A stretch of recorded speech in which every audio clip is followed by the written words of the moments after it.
Welcome to the Scariest Things podcast, your gateway to the trends and tropes of the horror genre, episode 52. And as always, I'm your host, Eric Lee, joined with... You are always the host. I'm always... Mike Campbell.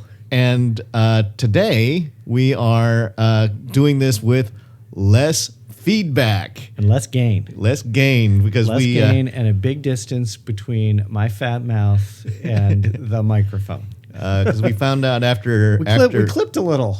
Yeah. Just a pinch. So we're trying to be cognizant of that because we want to give you the best possible audio imaginable. Yes. And along those lines, we would like to say thank you very much to Pro Sound and Lighting, and specifically Danny Fry. Danny Fry. If you find yourself, if you happen to be traveling down Southeast Belmont Street in Portland, Oregon, Pro Sound and Lighting is your place to go. It is a rather nondescript building, so don't think that you're going to see some giant marquee out front. It is very nondescript. It is very unassuming, but inside is a magical gathering of equipment. Because we've had actually other podcasters come and approach us and ask how we do it.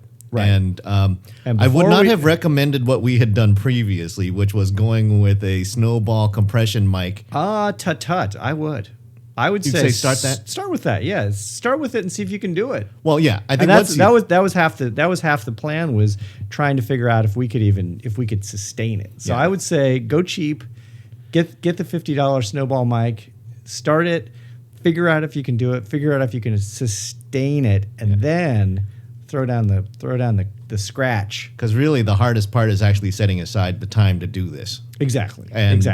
Committing. I am committed. So anyways, that's a little bit of a Eric was committed. He has since escaped, and he's no longer committed. He's loose. He's loose. So he's back among the living, out of the loony bin. So for episode 52, yes, we are going to be doing our annual awards. This is the anti-Oscars. This is, yes, because I think... or the anti-Emmys, or the anti-Golden Globes. Yeah, if you were like this is me... The dirty, ugly flip side of the Oscars. This is the gory, nasty... This is everybody who was too afraid to vote for Toni Collete or Quiet Place, or the things that probably stood a decent chance. Suspiria, surprisingly, did not get a makeup award for that fabulous transformation of Tilda Swinton. I was like, nasty. How did that get past him? I don't know. Yeah, I don't either. And I don't so either. Our one representative from the horror genre at the Oscars is A Quiet Place for sound editing. I figured that was going to happen. Yep. But for me, I have this love-hate relationship with award stuff. Which is ironic that it's getting a sound editing award, because it is the antithesis of sound. It is the absence of sound. Yeah, so it's like... It's kind of like Ice Cube playing Ice Cube in Boys of the Hood. It's like, all right, well, he did a great job. Being himself. Yeah. So we decided that what we were going to do is we're going to mimic... no, we're not mimicking. This is our own thing. Well, this is our own thing, man. In a way that we're going to be awarding actors and actresses and that is where the similarities stop and end. Right, because start and stop.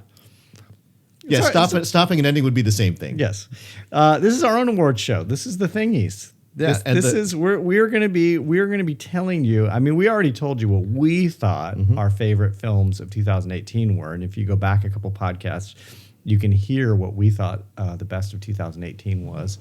And we covered a lot of the films we're going to be talking about tonight, but also we're going to be taking a slightly deeper dive and getting into some other different wrinkles that certainly the Oscars don't cover. Right. I mean, they kind of cover, but not quite like we're gonna cover. Well, I think what we're trying to do is blanket the horror genre as best we can. Right.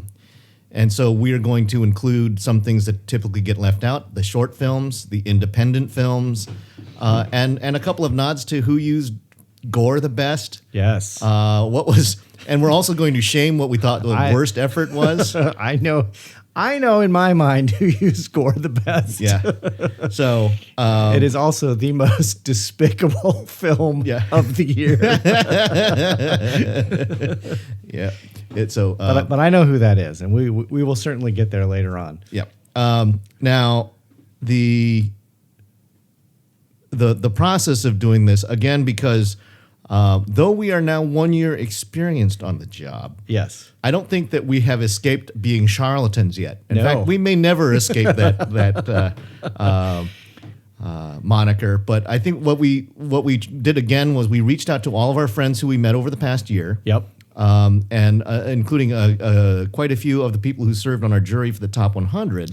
Pros, Yes. filmmakers, film editors, writers, Directors, a couple of actors, entertainment insiders, and a couple of super fans. and a couple super fans, and a couple just plain old friends. Yeah, patrons. Patrons. Yeah. Yeah, just friends. So that's okay. and we will, rather than just do the full roster of everybody who participated. If you check on the Scariest Things website, we will post a roster of every one of our judges. But Right. I think again, it is a luminous sampling of the independent horror film. Absolutely, because we've talked a lot about in the past is horror has a very big umbrella, and certainly the Scariest Things podcast has a very big umbrella, and we welcome all comers. Yep.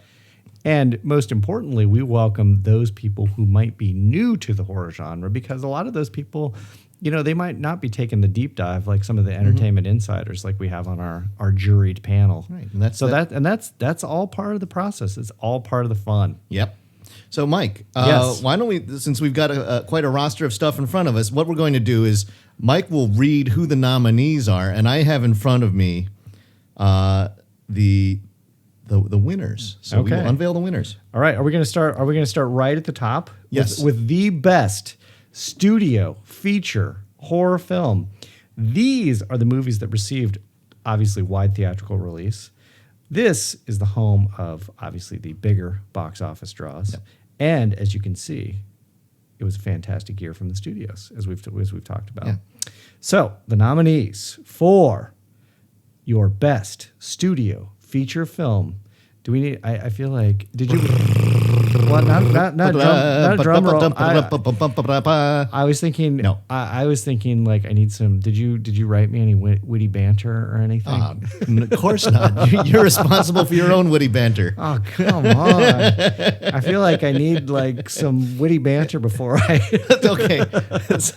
You don't. I'm coming in cold here. All right. So the best studio feature horror film number one. Well, no, I'm not going to do it by number because just read off the nominees. Your nominees. I'm new to this. I've never been to the Oscars. Yeah, this is. Well, come on, think of it my like you're Anne Hathaway getting up and you're opening up the envelope for the nominations. My cummerbund is a little tight right now. All right, your nominees are Hereditary, directed by Ari Aster; Halloween, directed by David Gordon Green; Suspiria, directed by Luca Guadagnino; A Quiet Place, directed by Jim Halpert; Annihilation, directed by Alex Garland; Mandy, directed by Panos Cosmatos; Upgrade, directed by Lee Wanell; and Overlord, directed by Julius Avery. And the winner is... Okay, but before we do the winner, who's your guess? Oh, who's my... Oh, my God. I'm going to jump on the Eric Lee hype machine because you've been hyping this thing for the last year. I'm going with Hereditary. And I'm going to try. And if I'm remembering what your number one, I think I said Halloween. Yes, I said Halloween for sure. I did because that movie kablam, loved it. But so your winner with 55% of the vote. It's pretty much smoked the competition here is Hereditary. I see. I told you. This one, I told you. There's a lot of, I think despite the fact that it has taken some heat from, it's a fairly divisive film, I think it's going to be one of the films that came out this year, the one that will be talked about in 20 years, love it or hate it. Oh yeah, for sure. I think Quiet Place will probably also be there. It had enough iconic scenes. What's funny too is the kid banging his head against his desk at school. I have seen in quite a few films already in 2019 and trailers in 2019 that are trying to ape that. People banging their heads against various things in a maniacal manner in the same way the kid did. And that, to me, is the ultimate indication that this will be hanging with us in 20 years. Peter set a trend. I think the other film that I think that will probably Peter was ahead of his game. We will bypass that pun. Little commercial break here. There is no bypassing puns. I didn't know that was part of your repertoire. I also told me I had to write my own witty banter, so there it is. Okay, well, I think the other film that's going to be a 20-year legacy film will be Mandy. Absolutely. I think absolutely. And Panos Cosmatos is apparently going right back at it with some other lunacy as well. But the one that I think is the most interesting is because we had talked about this in the context of a couple episodes ago when we were talking about our favorite movies of 2018. We talked about Suspiria. The thing that's really interesting is that a lot of the initial things we were hearing between the tacit approval that Dario Argento gave Luca Guadagnino to make this film, and that he wasn't apparently going to comment on it. He has since commented on it, and he don't like it. He does not like the film, and he does not like the score done by Mr. Tom York. He said there was no music there. There was no music in the music. I think that's... I beg to differ because I paid $30 for the vinyl copy of the Suspiria soundtrack. So there's a little bit of music there. I think he's saying but it's very interesting. Yeah, he flat out said it did not uphold the spirit of the original film, which is pretty interesting. They kept the plot, but he really altered the spirit of the way that thing played out. I think they're both good movies. I think, I do too. And I do too. So to me, it's a little bit of sour grapes on his part, but that he might have appreciated being consulted a little bit more. Right. I think that's coming out on Amazon in April, if I'm not mistaken. I think it's April. I'm surprised that it's not on Amazon already because it's an Amazon production. Yeah. I think they might have been trying to queue it up for like after the Academy Awards. Mm-hmm. So yeah, that'll be. I definitely want to go back. I've only seen it once, obviously, because it's friggin' long. Right. But I do want to go back and give it a second look. It's a thinker, so it requires that. It's definitely a thinker. Yeah, for sure. So second place, silver medal position was Quiet Place. Mm-hmm. Also not surprising because it was very popular. Right. But a big surprise in coming in third place with 10% of the vote was Upgrade. Oh, interesting. Have you seen Upgrade yet? I have not seen Upgrade. It's action. It's an action movie first with horror elements. Hence the reason I didn't vote for it. Yeah. So I mean that's how'd Halloween do? Come on. Halloween came in with where are you at? I'm checking. Clicking on this. Where are you at, 6% of the vote. 6. I think you got 3 votes. Boo. 3 out of 30? Yeah, that's not great. Yep. All right, should we move on to the next film? Yeah. So next category. The next category, and I think this is where we're trying to recognize that there are 2 major flavors of horror movies that get produced in the feature film category. And so, Mike, what do we got? Right. So this is the home of the festival darling films. Those films that didn't get into your multiplex theaters. There are some requirements that these films needed to be available for streaming and download, and these films all cost less than $2 million to make. And boy, did they make the most of it. Of course, we were talking about the best independent feature horror films. And before we actually get into the reviewing who some of the nominees are, yes, this was one of the awards that actually people did some write-in for. So we've got this. Oh, so we did. Yeah, we did. So there's a lot of love spread to a lot of different movies, and it was interesting actually who was picked as the winner. Okay. So now the Academy Awards, to be clear, does not do write-ins. No. Usually the firm of Ernst and Witter or Ernst and Young. Ernst and Young, not Ernst and Witter. The infallible. The infallible. They would never possibly mess that thing up. Ernst & Young, start doing write-ins. I'm going to Trust us. It'll make your accounting much more easy if you do write-ins. The Farm. Best picture of the year. All right. So the nominees, What Keeps You Alive, directed by Colin Minahan. Saint Agatha, directed by Darren Lynn Bousman. Incident in a Ghostland, directed by, I can't see the gentleman's, this would be Pascal Laugier. Laugier. Who did the movie that we haven't seen yet, Yes. Martyrs. Yeah. And we won't be seeing that movie. Sorry, Liz. Sorry, Pascal. The Ritual, directed by David Bruckner. Anna and the Apocalypse, directed by John McPhail. Summer of 1984, directed by Francois Simard, Anouk Wissel, and Joanne Carl Wissel. Ghost Stories, directed by Jeremy Dyson and Andy Nyman. And Unsane, directed by Steven Soderbergh. And finally, Puppet Master, The Littlest Reich, directed by Sonny Laguna and Tommy Wickland. Yeah. Why is this not showing up? I'm only getting WIKL. Yeah, we're referencing off of our phones here, going Yes. back and forth. So nothing but the very best technology. And the winner is...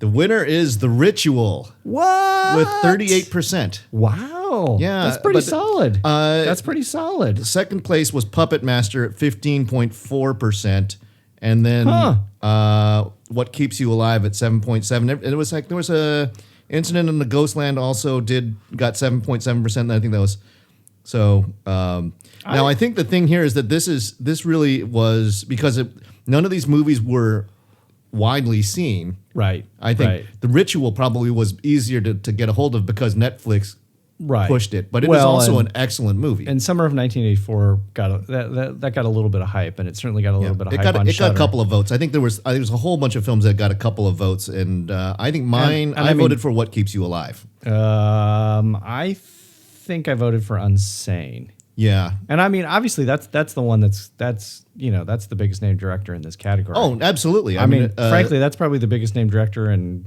both categories. Yeah, I think.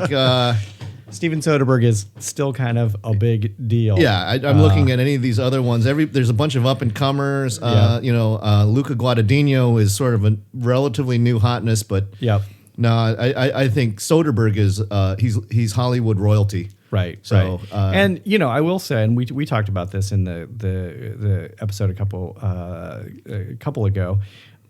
Is that the whole film Unsane was shot on an iPhone 7, which is pretty innovative. Yeah. There was some very innovative editing that was done with the film, and it's just interesting to see a director like Steven Soderbergh really paring back and taking a pretty minimalist but interesting approach, and really leaning on Claire Foy and certainly Jay Farrow to make the acting make the film. Well, and exactly. It wasn't just a shtick. That it wasn't just the iPhone film. He managed to take advantage of it, and I think some of the focal depth things that he was able to play with really becomes.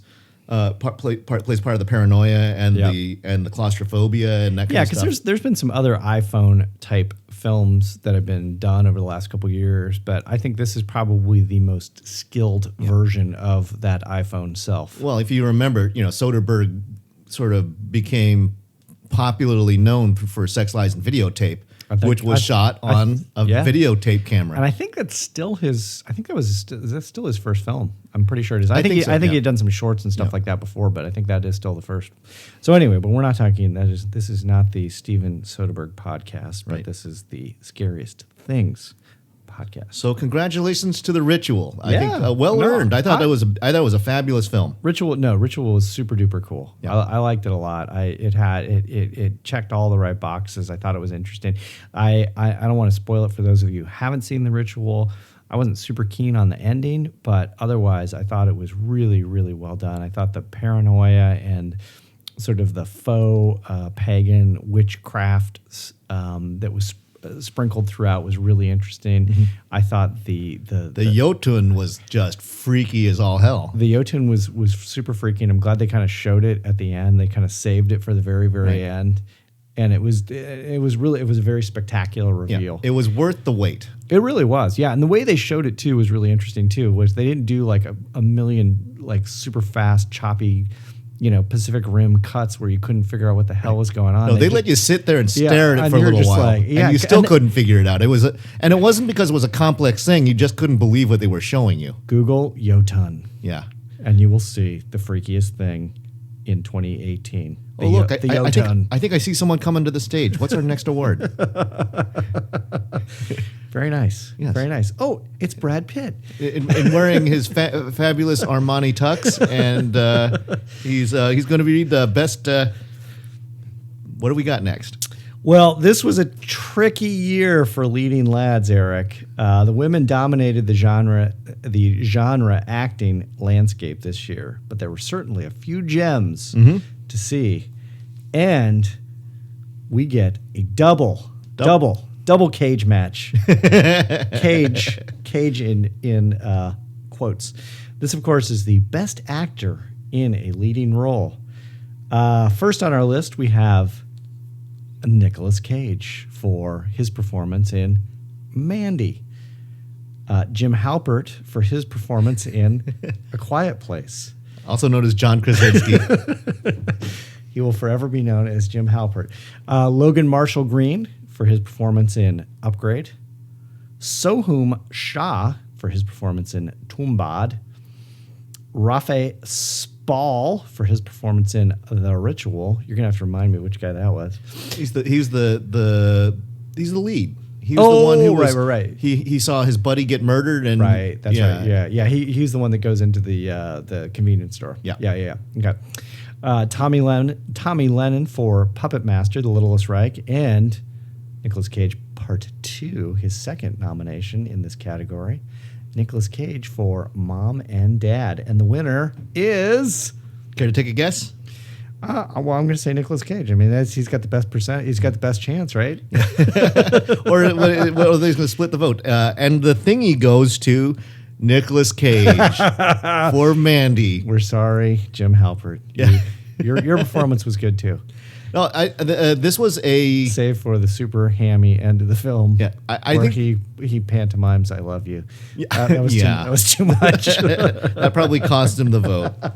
It did. It absolutely did. So I think with Nicolas Cage, I think that love him or hate him, these two movies were squarely Cage specific projects. I think it was a cage match. It was a total cage match made in heaven, or hell, as it might have been. Did you see Mom and Dad yet? I have not seen Mom and Dad. That is a scream. I mean, it is over the top. Nicolas Cage, a wild-eyed, crazy man. Right. It's. I think Mandy is still the stronger of the two performances, but had to give a nod to at least his performance in Mom and Dad, because he carried that movie, and the movie was bonkers. Oh yeah, obviously the scene that a lot of people go to when they think of Mandy is following the chainsaw fight. Well, the chainsaw fight at the end is really interesting, but the scene in particular where he is grieving a certain person in the film, Mandy. He is spoiler alert there. Yeah, sorry. He's writhing around in the bathroom in his underwear covered in blood and trying to chug down an entire like a gallon of Jack Daniels. And more than a fifth. More than a fifth. And it's just one of those classic Nick Cage scenes that is so unhinged you can't really. You don't go to acting school for that kind of stuff. That's his own variation of method. Yeah. Oh yeah. It's pretty impressive to see, and I think all the characters in Mandy are great. Nicolas Cage is far and away the best. I mean, it sort of reminded me of, Denzel Washington in Training Day, where Denzel Washington was acting on a completely different plane than was everybody else in the film, and certainly this was the case in Nicolas Cage. That was the case in Mandy. The thing that bugged me about Mandy the most, though, was actually Mandy. I just didn't. I like a lot of people were lauding her performance, and her performance was fine and everything. She was I don't know. There was just something weird and off-putting about her, and maybe that was the whole point, that Panos Cosmatos was going for. But I just didn't really like the actress, and so it was it was a great deal of. I had a believability issue in terms of the romance between her and Nicolas Cage. It poses the difficulty of Eric's rule number one. Do you care about the protagonist? Right. Yeah. Right. So the silver medal goes to John Krasinski. Jim. All right. Jim finishes second. Good job, Jim. And then, interestingly, I think there were enough people who saw Sohum Shah in Tumbad.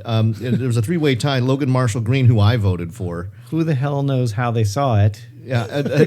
Well, I think because we have a few European contacts. Well, I think Luca Pincelli, is one of our our friends from Italy who weighed in, and I think maybe Robert, he's in Japan now, and he might have. If you're not in the U.S., you can get access to Robert or Luca, if you're listening, and you could kindly burn us like a DVD copy and smuggle it over, drop it in the mail. That'd be piracy is okay if you only do a little bit of it, right? Come on now. All right, so where are we going next? Who's approaching the stage next? Well, Eric, as you know, the Oscars have had a reputation for elevating the actress in the horror movie. Indeed. People like Kathy Bates, Jodie Foster, Sigourney Weaver, Linda Blair, Audrey Hepburn, Sissy Spacek. Now, those names are household, and horror helped put them there. That said, many of these ladies already have sterling acting credentials, and this would be a bit more frosting to their already formidable thespian horror cakes. That is poetry. I want a formidable thespian horror cake. Who wrote that? I don't know. Oh, it might have been me. I want a thespian horror cake. This category, of course, is best actresses in a leading role. We have in this category Natalie Portman for Annihilation, Toni Collete for Hereditary, Claire Foy for Unsane, Matilda Anna Ingrid Lutz, the woman who gets 4 names, for Revenge, Brittany Allen, What Keeps You Alive, the Jamie Lee Curtis, the legend. She is Hollywood royalty, so we have to put a big "the" in front. Halloween, and not Pam Halpert, but Emily Blunt for A Quiet Place. Mary Poppins, yes. Jim Halpert's wife. All right, so best actress in a leading role. The Thingy goes to, and it wasn't even close. I'm going to guess. Can I guess? Guess. Okay. Matilda Anna Ingrid Lutz. Oh, swing and a miss. Because she's got 4 names. Yeah. Toni Collette won with 90 or 89% of the vote. Woo! Only 2 other candidates got votes. I think one of them was yours. If you did Claire Foy. I can't. I either did Claire Foy or Jamie Lee Curtis. Claire Foy got a vote, and Natalie Portman got 3 votes. Okay. So everybody else went for Toni Collette, who really Hollywood. What the fuck are you thinking? she's that performance should have been nominated for best actress in a leading role. Oh yeah, for an sure. Oscar. Yeah, that was disappointing. I think she piled up a bunch of other awards earlier in the year. I thought she had a shot, but she didn't get a Golden Globe, and I went, not going to happen. All right, so Eric, in 2018, many of the best supporting acting roles were from indie features. Yeah. All hail the underdogs. Yeah. Small budget movies, big time acting roles, and all were memorable. Of course, we were talking about best actor in a supporting role. Who we got? We did not have the character from Get Out, Little Ray. Lil Rel. Lil Rel, who I think might have been the best supporting actor of all time. In 2017. He is, of course, in The Bird Box, and he is incredibly underwhelming in The Bird Box. Oh. And incredibly underused in The Bird Box. I don't even know why they put him in The Bird Box. Huh. Yeah. Very sad. Very sad. Bummer. But here's hoping we see Lil Rel. little more of Lil Rel. All right. So 2018, who we got? 2018, the best actor in a supporting role, Richard Summer of '84. That's funny. Mm-hmm. Alex Wolff, Hereditary. Todd A. Robinson, big legend. Alex Maruni, Framed. Oscar Isaac, Annihilation. David Sakurai, Housewife. And Jeremy Holm, The Ranger. All right. Care to wager a guess on this one? I'm going with popular favor. I'm going with Richard Summer of 1984. I loved that movie. I thought Richard Summer was fantastic. But the thingy goes to Alex Wolff for Best Actor in a Supporting Role. in Hereditary. Congratulations, Alex. Hope your nose recovered from beating onto the table, and it sounds like you started a trend, and you can come back and thank us later. Good job on that horrifying trend. Yes. That and the teens, the 2000 teens will be known for heads banging into and ants crawling all over your face. and ants crawling all over your face. Yeah. So then, if we're going to follow up the best actor, then the next one naturally. Best Actress in a Supporting Role. Wow. What a year for women in horror. In addition to a great slate of leading ladies, as we already talked about, definitely some Hollywood royalty, Yep. including the Jamie Lee Curtis. Yep. The supporting roles are a stacked deck as well. Come on, fellas, step it up. We have wily screen veterans and fresh young talent as well. So, without further ado, the best actresses in a supporting role. Hit it. Millie Shapiro, Hereditary. Millicent Simmons, A Quiet Place. Tilda Swinton, Suspiria. Which role, though? All three of them. Okay. She should have been in Best Supporting Actor Actors three too. times. That's true.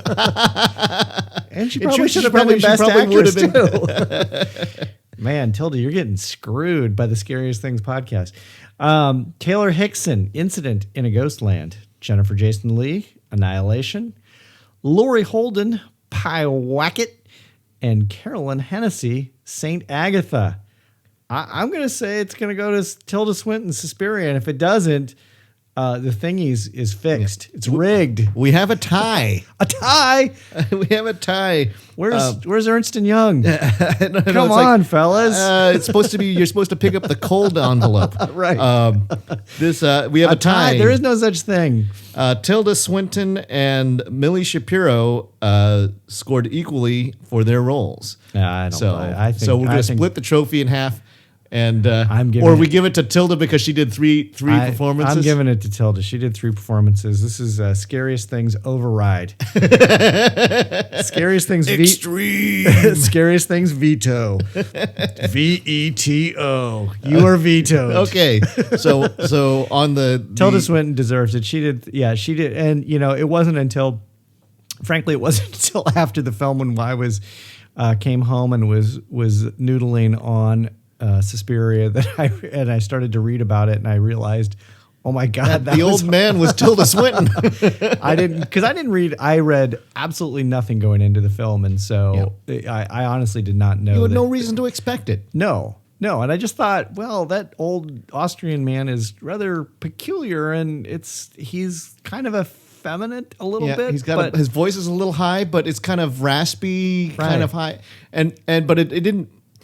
Who the hell knew? Yeah, no. Who the hell again, knew? Hollywood, where are you? That was the best makeup job of 2018. Yeah, absolutely. Yeah. Well, between that and the well, they're going to do the fat suit on Christian Bale to turn him into Dick Cheney, which right. That's is pretty impressive. That is impressive. That's pretty remarkable. But Tilda Swinton, I mean, come on. Well, actually, not just that makeup job, but she also played the mother, not Tenebrae? No. Suspirium. Suspirium. Oh no, that's no, not Mother Suspirium, not Tenebrae. Oh gosh, what is the third mother? Anyway. Yeah, no, she was the. But go read the review at scariestthings.com, 1T, Right. and you will find the name of the third mother. that's called a Dodge. That's Dodge. Okay, next. A veto followed by a Dodge. All right, so the proud tradition of foreign language films lives on with the Scariest Things podcast, particularly in the festival film circuit. These movies give us scares from a different worldview. Note that Revenge is partly in French, mostly in English, but it is a French production. Our excellent nominees for Best Foreign Language Horror Film are Tigers Are Not Afraid from Mexico, Tumbad from India, Terrified from Argentina, One Cut of the Dead from Japan, May the Devil Take You from Indonesia, Framed from France, Spain. and Revenge from France. Yeah. And the winner for the best foreign language horror film, I'm going to go with Terrified from Argentina. Good call. Wow. Yeah. The I'm thingy goes to Terrified. I'm like 1 for 6. Well, you called Tilda. You got half a point for Tilda Swinton. Well, but I had to veto it to get that point. So, yeah, this was this was a surprise. Yeah. I just saw Terrified 2 weeks ago. Yep. It's great. Yeah. But if you look up Argentinian horror movies, it's a list of one. It is like, welcome to the party, Argentina. Absolutely. I thought that you would not have known that this was a first foray into the horror genre. Mm-hmm. Like sometimes, like I've poked around a little bit with Indonesian horror. I think Right. I watched Satan Slaves, which was awesome. Right. Yep. And then you poke around and you Super realize awesome. Yeah. they do a lot of horror movies out of Indonesia. Oh, yeah. And so that it goes back. It's like you can't get a subtitled one, and some of them don't look that good, but they do a lot of them. Yep. Argentina just doesn't do it, and I don't think they have much of a film industry. So this is is great news. Yep. And then there was a scattering of other ones. Who came in? Who got the silver? Tigers Are Not Afraid came in second. Okay, that was my other guess. Yeah. That was one of the big darlings from the festival circuit. I loved it. Yeah. But this one was one where the wealth got spread around quite a bit. This was not a runaway. Okay. So what was the percentage again? 34%. 34%. Not bad. Mm-hmm. Good job. Good job, Argentina, with Terrified. All right. So whether it's the cinematography, the special effects, the art direction, or the production design, the next category, these movies were visually superior to their peers. So your nominees for the best looking horror movie are Mandy, The Endless, Annihilation, Suspiria, The Ritual, Tumbad, and Housewife. Those are the nominees for the best looking horror movie. And I'm guessing I'm gonna go back to Suspiria again. Oh, sorry. Was I close? You gotta let's see, Suspiria got a few votes, but the winner was Mandy. It is a visually striking Cosmatos film. does he likes to amp up the colors. Yeah. He's a visually attuned director, I think we'd say. Well, there's animation. There's very strange lighting. Mm-hmm. There is, I guess what could only be described as sort of like LSD-like effects. Trippy. Very trippy. Yep. And this one wasn't even actually that close. This was Mandy took 58% of the vote. Okay. And The Endless and Annihilation come in scotch over 10%, and then a little bit for everybody else. I think my choice was I think I went with. Actually, I think I voted for Mandy too in that category. But I think I went with Annihilation. Okay. We got one of our contacts who a director. FC Rabbith who is who has become befriended Robert on Yes. our podcast. Yes. Did a write-in for his own movie, and I should do a little shout out for Absolutely. Hell yeah. for his little picture, A Brilliant Monster. Yes. And no shame in voting for yourself, because this is a part of us reaching out to our community of. That's democracy. Yep, that's That is right. democracy in action. Yep, that's why we have write-in candidates. Hollywood, get on it. Write-ins for the Oscar. There's nothing wrong with voting for Jimi Hendrix for mayor. If that's your thing.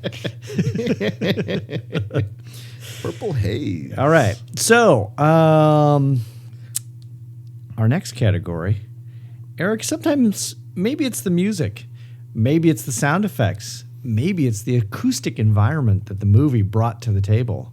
These movies brought something sonically, you spelled sonically wrong, special to 2018. Oh, I'm being shamed by my podcast partner.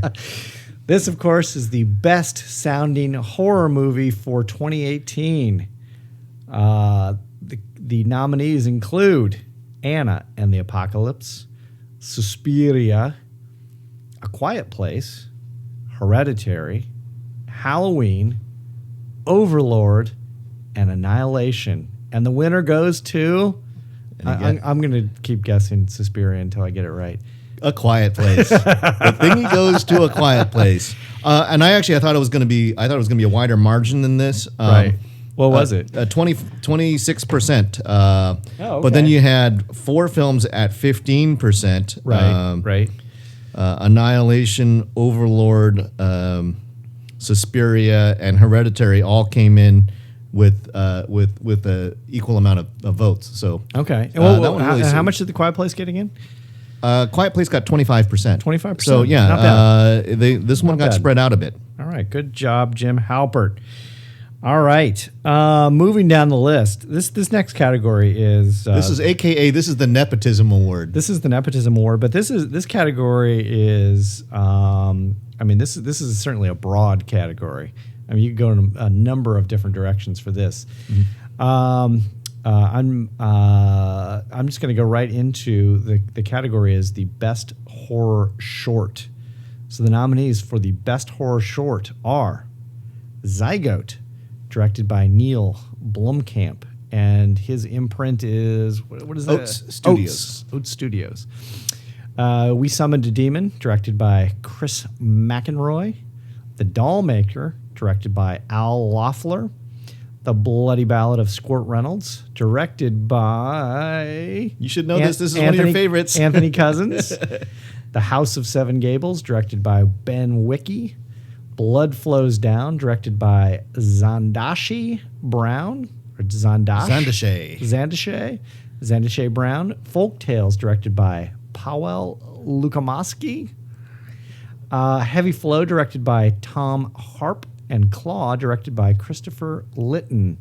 Woo! So that's quite a category. There's a lot of films. There's some great ones in there. And we have a lot of the short film directors who've been nominated at actually participating in this list. So of course we're going to get a lot of a little bit of self-promotion. No shame in that. No, not at all. As we just discussed. I think we had Al Loeffler and Chris McEnroy, Paweł Lukomski, and Zandashay Brown all, I think, weighed in with votes. Good. So as well they should. As well they should. I'm voting. you have a guess? I'm guessing Zygote, directed by Neil Blomkamp, because that was woo. That was Gonzo knockout crazy, but he didn't win. The thingy goes to Chris McEnroy, and We Summoned a Demon. Oh, well deserved, Chris. Yeah, and I think that had the benefit of playing in a lot of festivals. I think it was. It was at the two big festivals, or two of the big festivals that I went to, in Portland Horror Film Festival and Overlook. But I think it was playing in almost all of them. Right. So it had more exposure, and truthfully, I think that this is a category that not everybody could vote on, because if you didn't go to the festivals, you wouldn't have seen a lot of them. Right. I saw a number of these, largely thanks to you, but there was a couple of these I did not see. Blood Flows Down, of course, was woo. So, and I think that what we're going to try and do is for each one of these films that we've listed, post it. I think we just got Folk Tales was one that I just put up. So Pavel Lakomsky's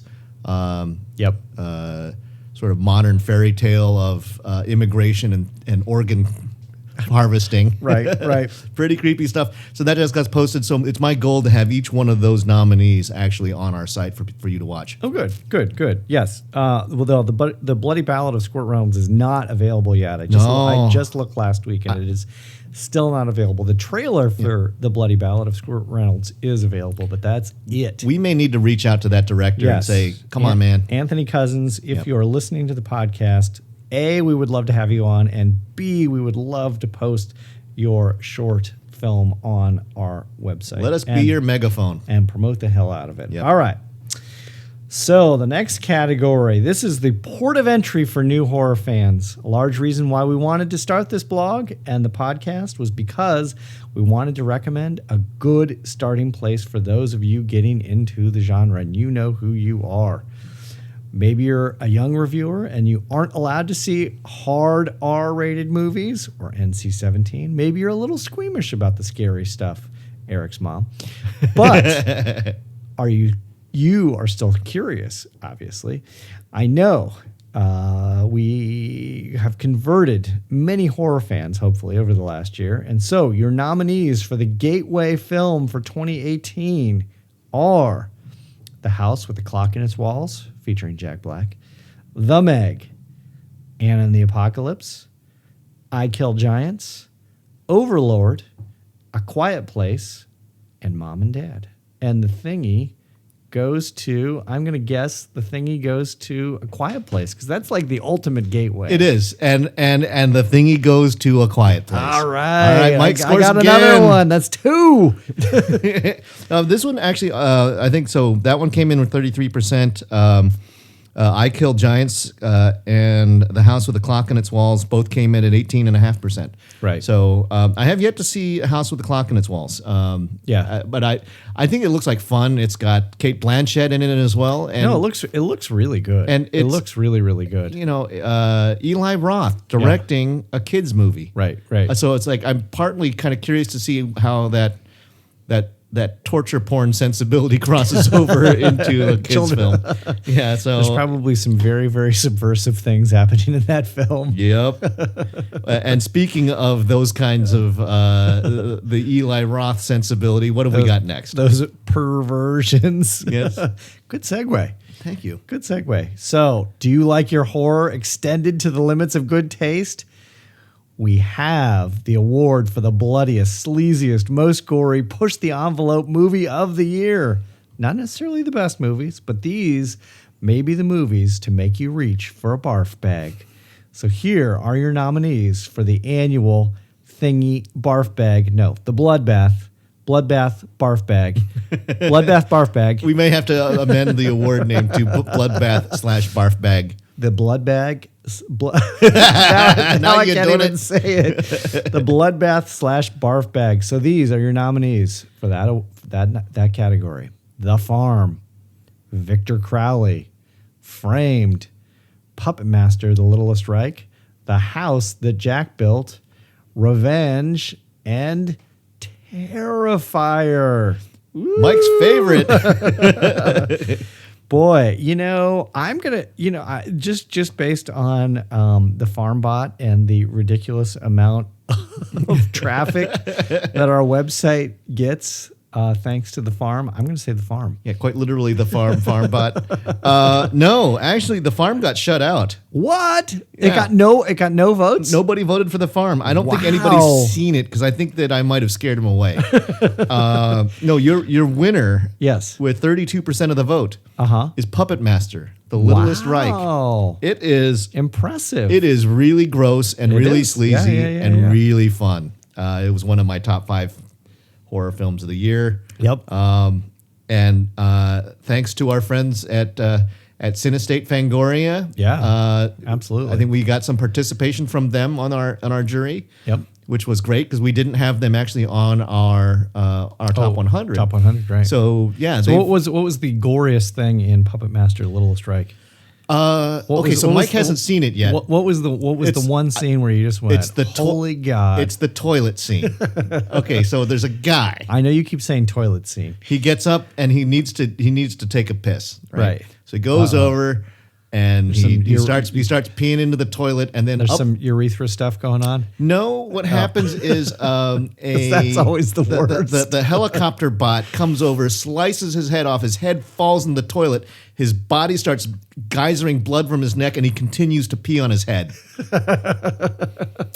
Which is, my God. End scene. Cut. Take that in. So that was, I think... Not a gateway. No, but it was... The bloodbath / barf bag category is not the gateway category. At the same time, you would just get howls of laughter. It was so... Well, right, precisely because that's the only way the human mind can process something like that is by oh my laughing God, at it. He's peeing on his own head in the toilet. Yeah. You won't hear that sentence again, probably at least for another year. Okay. All right. So continuing, if you push it a little bit further, what do we get? Yes, this is the whoops, I crapped in my pants. The Depends Award, the Adult Diaper Award for the most disappointing movie of the year.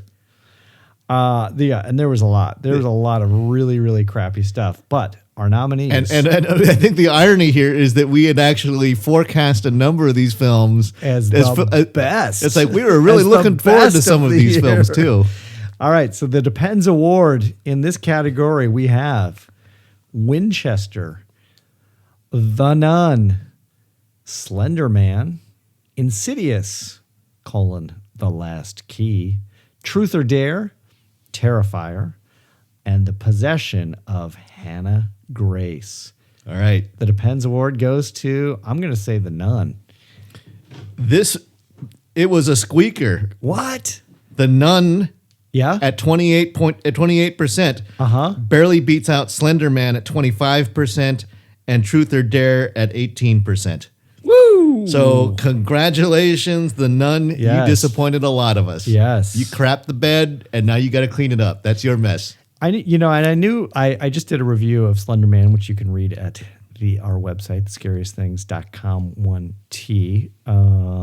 Did it within the last couple of weeks, in fact. I was interested in seeing Slender Man because I knew it was one of those sort of like kind of preteen sort of gateway. There was certainly a teen tween fascination with the Slender Man concept. I mean, it is a somewhat modern construct, and I thought, well, I'm going to give it a go. It's kind of an interesting idea because it really is the sort of it's a story that kind of grew up organically, sure. Right? Yeah. I mean, it was just sort of manufactured by a guy online through the creepypasta right.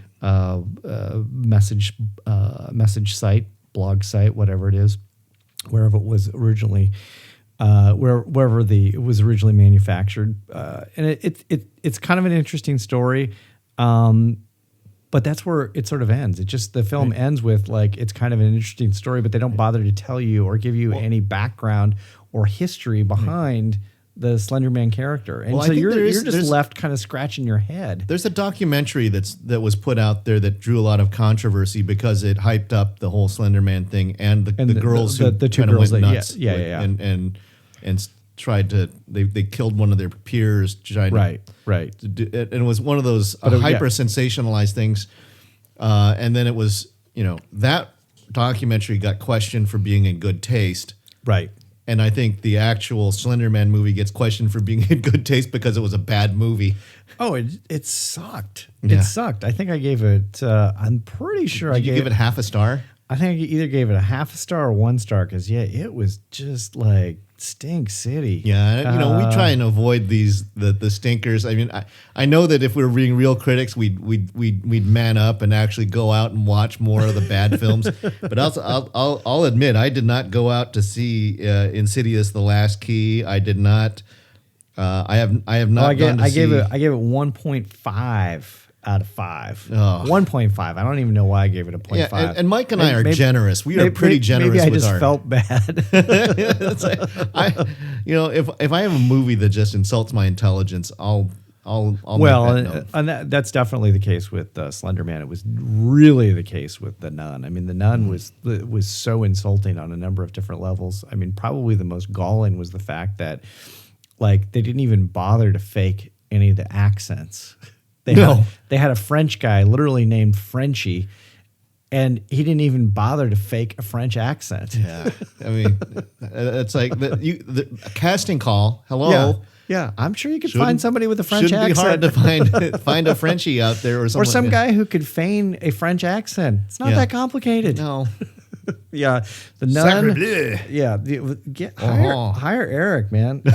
No, you don't. Don't do that. I do not pass as French. No, The Nun sucked. I think the other part for The Nun is that a lot of people saw The Nun, Right, and I don't know that anybody liked it. right. I mean, it's one of those things where, it's like the Transformers movies. You hear that it's going to be bad, and you go, maybe it's just a stuffy critic who's going to. No, the movie sucks. Yeah, it does. It really does. All right. So moving on to the final category of the night. Let's do it. So we mentioned it here before in the Scariest Things, but horror movies are built off of moments, not actors, not actresses, not sound, not special effects, but moments. Mm-hmm. These moments get seared into your brain.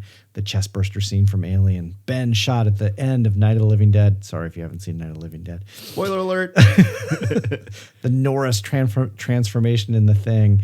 Reagan's head turning 360 degrees. Sorry if you haven't seen The Exorcist. Go see The Exorcist. These are the moments that last and creep around in the dark, deep, dank recesses of your mind. Of course, we're talking about the best horror moment of the year, and the nominees are Charlie versus the telephone pole in Hereditary. Yeah, spoiler alerts on these things, by the way. The chainsaw fight from Mandy.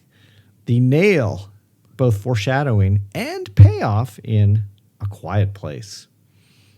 The toilet kill, which we just discussed in The Puppet Master. I just wanted to hear Eric say peeing on your head in the toilet again. Puppet Master Little Strike, revealing the Jotun in The Ritual. The restroom scene in Halloween, even though I think the other scene in the courtyard is freakier. I thought that I had updated that to say courtyard scene. No. Okay. The screaming bear thing in Annihilation, and the dance ritual spell on Olga in Suspiria. Man, Those were great. That tells you what moments. a great year we had in horror movies right there. Woo! I'm hard pressed here. I'm going to go with Charlie versus the telephone pole in Hereditary. Winner! Yes, winner, chicken dinner. The scariest thing final thingy award goes to Charlie versus the telephone pole. Don't drink and drive, kids. That Don't drink and drive. because we said it at the top of the podcast. That movie will be remembered in 20, 30 years. That moment, Charlie versus the telephone pole, Oh yeah. will be remembered. And so Yeah. it's vague enough so that if you haven't seen it, when you do see it, you'll know what we're talking about. But it was a shocker for sure. But it wasn't a no-brainer. I think that this was. That was a tough category. The second place went to the screaming bear thing in Annihilation. What? And then the chainsaw fight from Mandy was third. Yeah. I think that there are these things where if a lot of this has to do with how much the moment in Mandy, which I thought was the most insane, was when the Cenobite demon creature was snorting the massive pile of cocaine, we'll assume. Sure. Watching bad 80s infomercials, and he and Nicolas Cage hash it out in the living room. That scene was just like, woo! Watch out for Panos Cosmatos, everybody. Yeah. This man is going to be. He knows what's he's what. Gonna, I think he's going to be one of the primary engines behind the horror genre in the next 10, 20 years. Oh yeah. I think that this was a. He's this was the kind of a movie that is going to get other actors to want to work with him. Yep. And if he strikes up a relationship with Nicolas Cage, that he wants to continue working with him, because this is some of I think Nicolas Cage's most revered work of recent. I think that, for sure. I think he's become a bit of a caricature, but this one plays to his caricature. Right. In a way, he knows how to use them. It was fantastic. Yep. So, all right, everyone, drive safely and have a good night. oh, but wait. Oh, wait, what? We have some grave digging to do. Oh, I was trying to do the the Oscar the Oscar closeout. Yeah, right. closeout. Yeah, and then we go. So this is the after party we're talking about. All right, so let's go to the after party. So I think What do you got- big what do you- news here. What do you got for grave digging? If you have been paying attention at all to the Scariest Things website, you'll notice that we have a big production coming up. We're going live from Wizard World Heck yeah! on February the 22nd and 23rd. We're going to be doing a little thing called Mount Rush Horror. Yes. Where if you show up to this event, Still a little jumbled. yeah, it's It's a mouthful. where but it's Rushmore, Rush Horror. It's like Right. it's kind of there. But we're going to be we're going to replace the presidential heads. Yes. With heads of your favorite horror icons, and Yes. the audience will get to vote on who gets to be placed on the monument. And we will have one of the Wizard World comic book artists doing a live illustration, Which will be super duper cool. and we're going to auction Super that duper illustration off the following night when Yep. we do a 10 countries with 10 different horror movies to do a bit of terror from abroad. Yes. And we're really looking forward to this. And I want to say a special thank you to Max Fetterman from Wizard World. He reached out to us, surprisingly, that he said, "Hey, I listened to you guys, and we really like you." And my reaction was, "What? Yeah, well, of course. Thank you."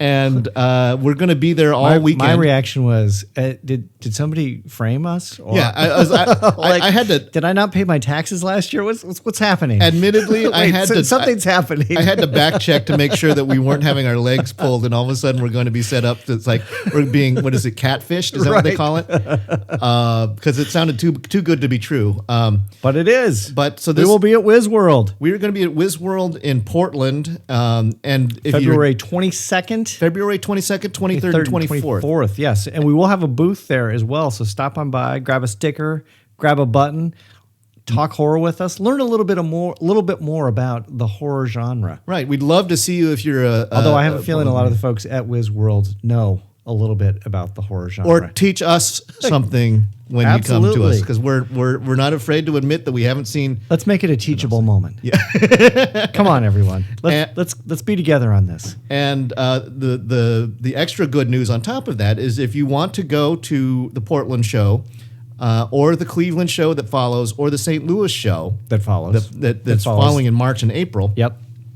You can use the code Scariest, SCARIEST, when you're checking out after purchasing your tickets. Yes. Or as a part of purchasing your tickets. Save 10%. Yes. And yeah. Who doesn't want to save 10%? Yeah. So it's an affiliate situation where we're proud to be associated with Wizard World. I go to Wizard World every year regardless, and it's so strange to actually figure out that's like I get to be part of it this time. Yep. And who knows? Maybe Jason Momoa will stop by and talk about. He's done a few horror movies, right? Yeah, that's right. So he's the only one we know who's going to be there. Right. I kind of doubt that we'll get a chance to talk with Jason Momoa, but you never know. There's a bunch of Buffy and the Vampire Slayers that will be there as well. Yeah. Oh, the other thing that we can announce that Max has told us is that the producers from the VHS movies, VHS 2, Southbound. I think they were also deeply involved with ABCs of Horror as well. Yeah. I think that was part of their whole production. Yeah, we're going to be doing an interview with them at some point down the road, but they're going to be showing at Wiz World Portland, and they're going to be how to make a horror movie symposium. Yeah, that'll be really cool. I'm gonna poke in on that one. We may have to shut the booth down to catch these guys because I think that what they are going to offer is not just Or Ace Researcher might be working the booth at that point. And hopefully Ernie will mind the farm and not let all of our technical equipment disappear while we're away from our desk. But yeah, I think what they're going to do is talk about how to get your horror movie produced and distributed. Things to consider for all you up and coming film directors. Who knows? Maybe you'll see Danny Gosser there. Yes, one of our local Immortal Macabre. So anyhow, we just wanted to share that with you because it's a real big opportunity for us. And Super we duper think cool. that it's the Scariest Things. Cool for you. Don't say the Scariest Things podcast never gave you anything. That's right. We give you 10% off, baby. We give and give and give. Give till it hurts. We give till it hurts. Well, the other thing is I think there's a little bit of self-interest here. We want to see you at our show. Absolutely. And so, if you're gonna go anyways, and I know that we've got some friends and listeners out there from Portland who go to Wizard World. Absolutely. Show up, give us a high five, and tell Eric to watch Carrie. No, maybe I'm going to have to watch Carrie before then. Yes, you will. All right. That's it. Yes. Good podcast. Thank you to all 30 of our jury for once again stepping up and helping us out with this to make the Thingies Award something that's got some legitimacy to it. Yep. That we're not just a couple of hacks. That's right. Even though we are a couple of hacks and we did vote on it. That's right. We have real horror movie credentials backing this up. That's right. All right. Everyone drive safely.